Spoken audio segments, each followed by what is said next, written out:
Sometime during the last century, an experimenter with time, space, and early computers created a bizarre machine.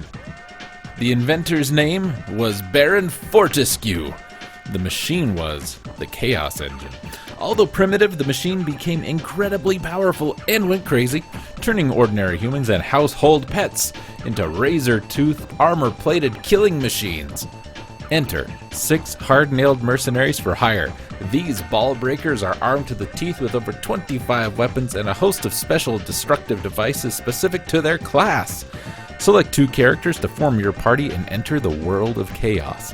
The sprawling adventure covers 4 graphic worlds and 16 levels loaded with fiendish traps, puzzles, and secret passages.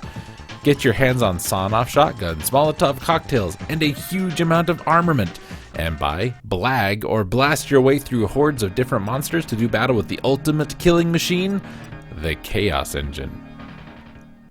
This is Soldiers of Fortune, also known as the Chaos Engine, developed by the Bitmap Brothers, published by Spectrum Holobyte, and released in December of 1993. It's a top-down shoot-'em-up. You kind of think of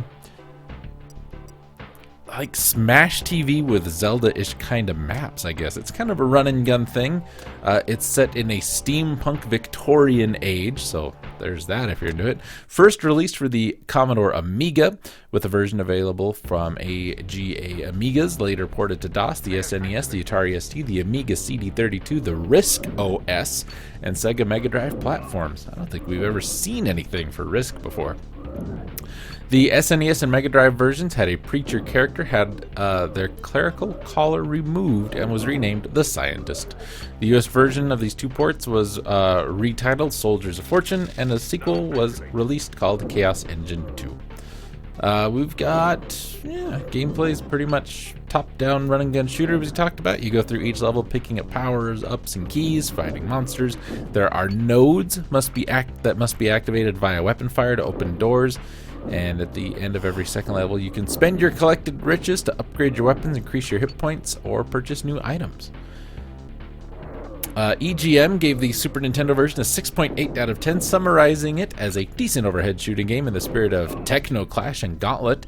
They gave the Genesis version a 6.4. GamePro remarked that the Genesis version, that overhead view gunfighting, has never played better, citing the heavy challenge, solid controls, and use of teamwork. They criticized the sprites as overly small, but also noted that sharp artwork ensures it's still easy to make out what's happening on the screen. The Sega one won a couple of awards, as did the Amiga one. But other than that, I don't really have any ranking data for you. It's not bad. It's not a game I think I would stick with for very long, to be honest with you. I think it's neat that you can have a AI-controlled helper. I think that's kind of cool. The graphics aren't bad, and the music's pretty good. So, I mean, all in all, you could do worse.